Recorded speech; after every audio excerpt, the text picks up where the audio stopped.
healthcare, some of the healthcare legislation off of that transitions of care model.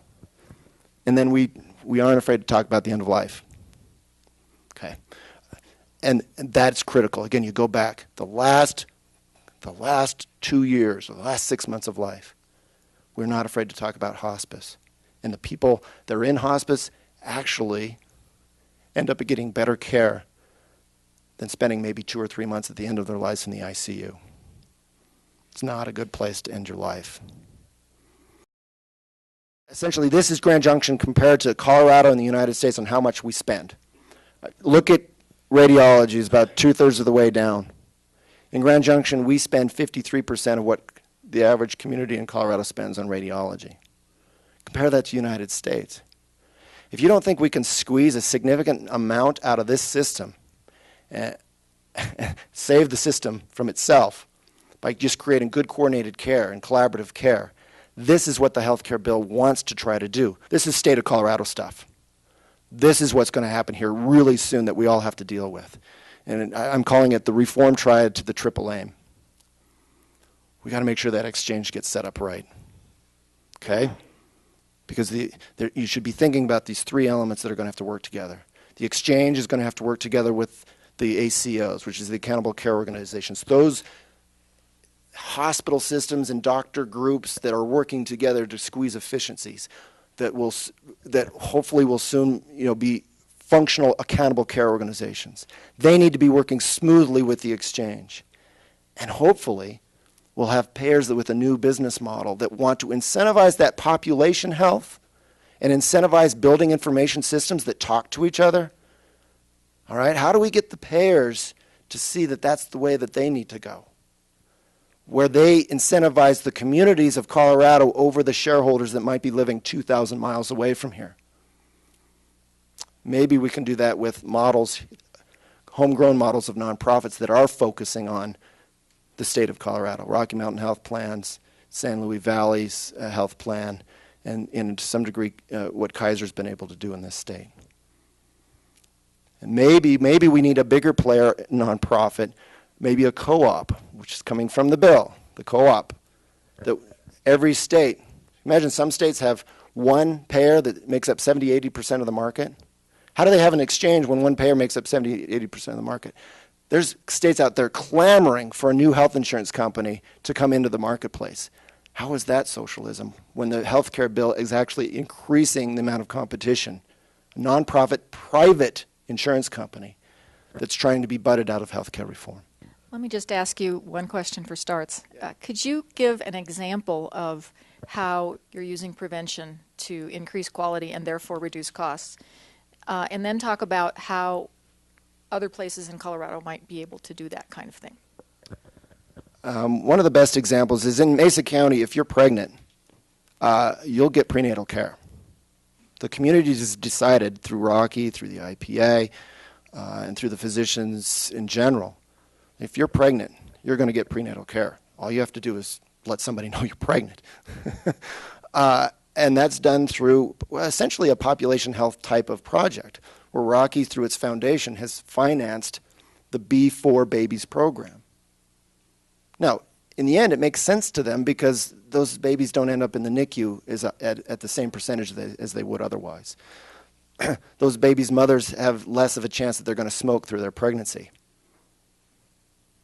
And so it ends up saving the system by putting money into the system where it should be with some prevention instead of waiting for things to happen down the road. It makes sense for the community. It makes sense for Rocky. It makes sense certainly for the patients, for the little baby coming into the world that would otherwise might start in the intensive care unit versus a normal delivery, pregnancy, and postpartum care.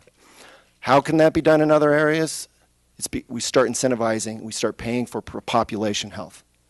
And that's where we start getting payers and getting communities to say, that's where we should invest the money, population health.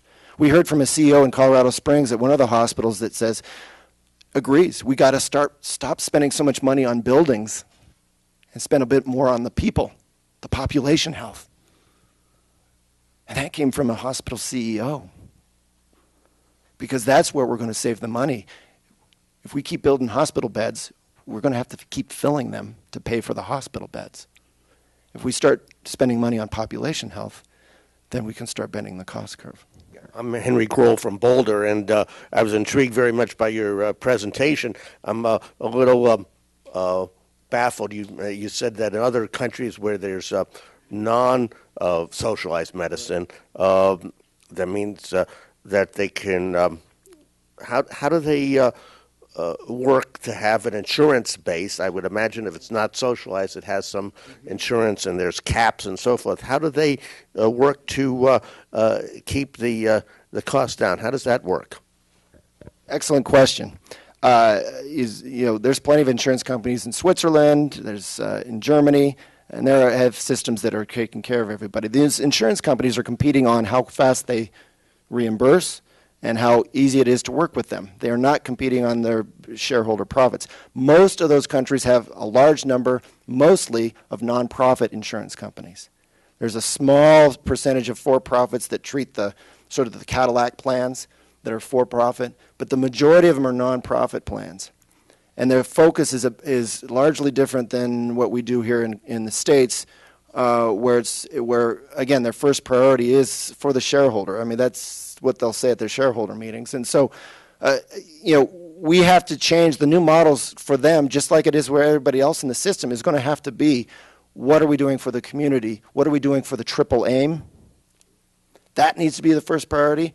Maybe the second priority in their new business model would be the shareholder. But the first priority is going to have to be the triple aim in our communities. Essentially, everybody has access into the system just by being a citizen of that country. Okay, if you go to Britain, you'll get care, but it's financed through their taxes. And so they're doing their individual mandate essentially through their tax structure, not by saying you're going to go out and buy this product, which if you want to cover pre-existing conditions without an individual mandate in the United States, that's essentially what you'd have to do through a public option. You'd increase the tax structure to pay for your public option. If we're going to do it without the public option, again, you're going to have to do your individual mandate, and you're going to have to do some tax structure to pay for those folks that can't otherwise afford the individual mandate. Okay? But it's just done without the requirement to buy something. In those countries, you don't have to buy anything. You're a citizen of the country, you get the service. And then they run the services through different insurance companies. So it just works differently than what we're envisioning here. I'm Dennis Valentine. I'm a volunteer with AARP and an elder law attorney. I assume from your discussion that you've made this presentation to physicians, and what was their response to that? Oh, Dennis, that's a great question. And it runs the gamut, to be fair. In the Colorado Medical Society and beyond, we have physicians that are willing and ready to engage. We have physicians that are waiting to see. And we have a certain percentage of docs that don't want to have any part of this. The message that we're trying to deliver from the medical society standpoint is things are happening that we don't have a whole lot of control over, but there are elements of this that we could have control over if we simply engage in the conversation. And we're working extraordinarily hard to engage in the conversation, whether that's through payment reform or creating accountable care organizations. Why? We believe that doctors, to keep some of the autonomy they have left, are going to have to be really good about creating efficient systems through HIT, through quality measures, grading themselves. And if we just say ignore that and just leave it at the table, somebody else is going to do it to us or for us. So we can either engage in the conversation and sort of commit denial, or commit denial. So the options are one of those. We have chosen at the Colorado Medical Society to engage in the conversation because we know if we do that well, we can have some effect on the policies that are made. And in some cases, our ideas are actually better than the ones we've seen, and we can get people to learn that. In other cases, there's going to be changes that we have to deal with. And so it runs the gamut. And we're trying to carefully navigate that environment with our own membership. That's a good question. And, as with the patients, the doctors are being told, you got to spend a lot of money on HIE. You're going to be paid differently than you've been paid since you were in medical school. Some of these docs, 20, 25 years, fee-for-service might go away. They're being told things that they've been living with for decades are changing. The ground is shifting under their feet, and they're pretty worried about it. But the patients are in a worse boat. For some of our patients are in a worse boat. So we really have to change the system, make it work for the patients, because that's really what it's all about. Jeremy Shaver with the Interfaith Alliance of Colorado. Could you summarize, and might repeat a little bit, but summarize for us what you believe would be some of the elements that would comprise this well-designed state exchange that you mentioned as one of our aims? What would be some of those elements? All right. Yeah, great questions here. And this is, there's different ideas on what's going to make a great exchange. Right now you can look at sort of, we were talking beforehand about the exchange light, which they have in Utah. They're willing to engage. They're doing something, but it is light. It doesn't require a whole lot more from the insurance companies than what they've already been doing. They just have to run their products through the exchange so people can compare them a little bit easier. That's essentially what's happening there. Then on the other end of the spectrum, you can see what Massachusetts has done, which requires a bit more from the insurers.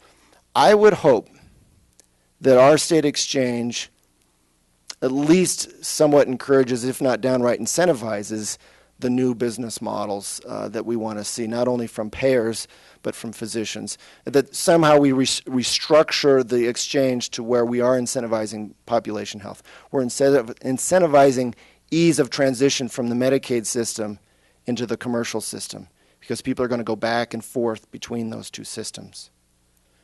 So, there's all sorts of things we can talk about that gets down in the weeds on this.